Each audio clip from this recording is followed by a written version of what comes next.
Hi, my name is Rubidium. Today we are talking about the iPhone and how to rig your iPhone so you can shoot movies with it, so that you can get better footage with it and basically get this camera anywhere you need it.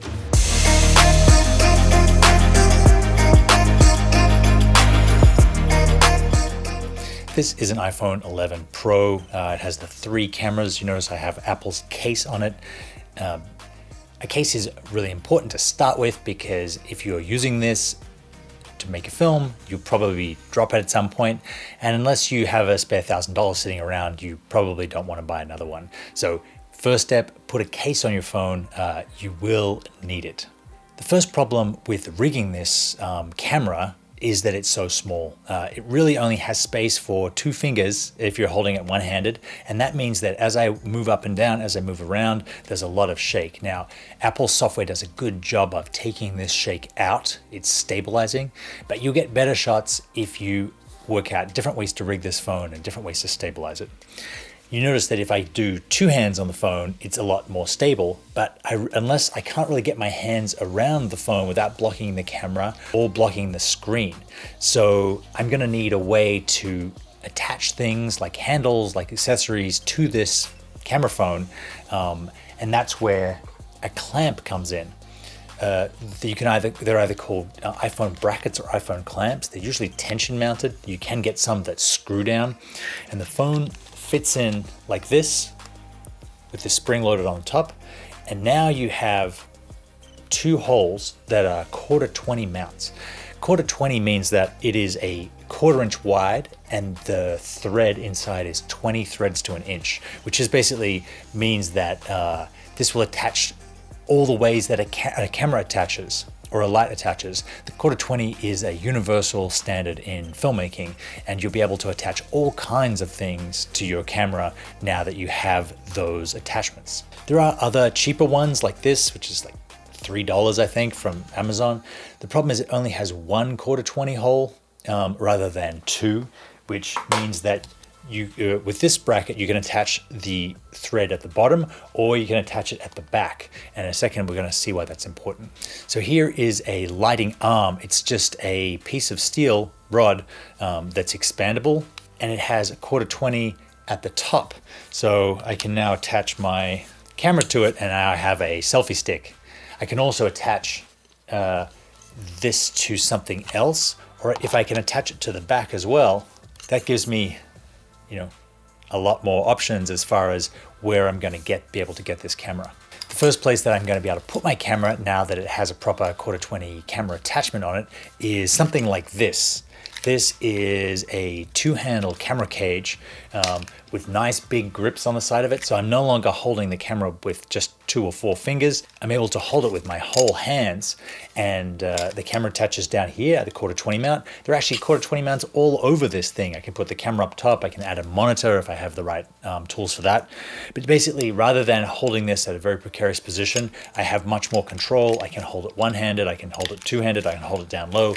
I can get it up high while still seeing the screen. This is going to be your basic go-to once you start rigging the camera phone as a cinema camera.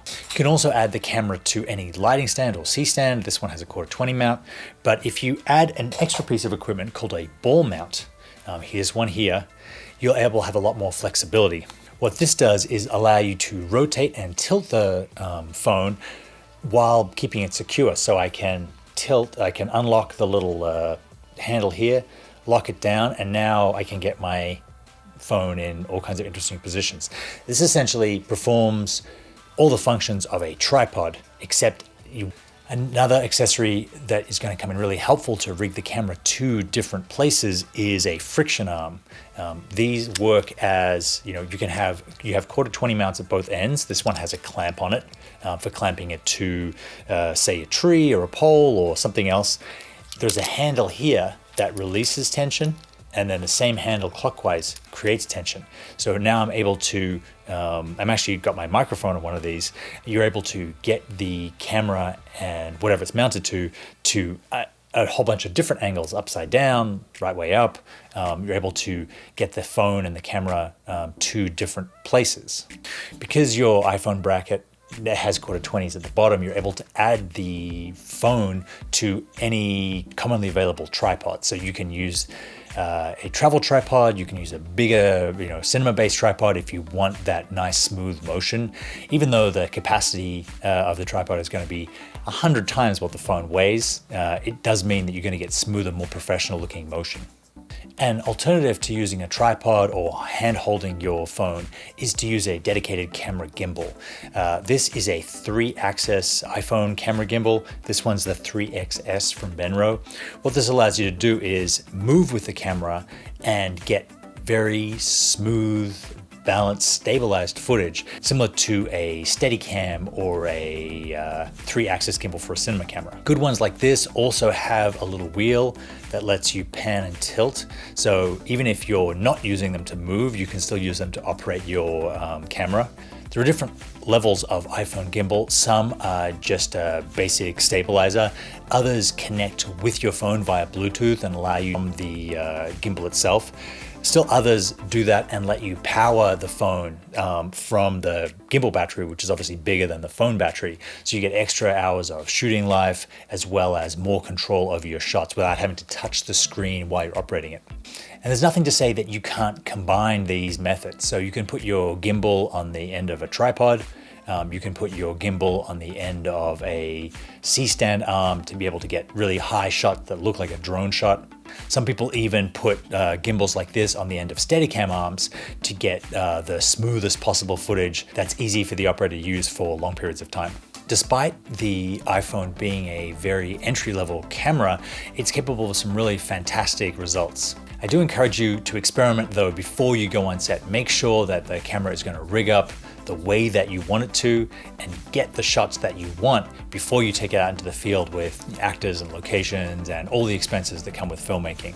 Just because you think something is technically possible and you'd like to try it doesn't mean it's going to work on the day. It's better to do it in the controlled environment of your house or your studio before you take it on set. That is our look at rigging the iPhone as a filmmaking tool.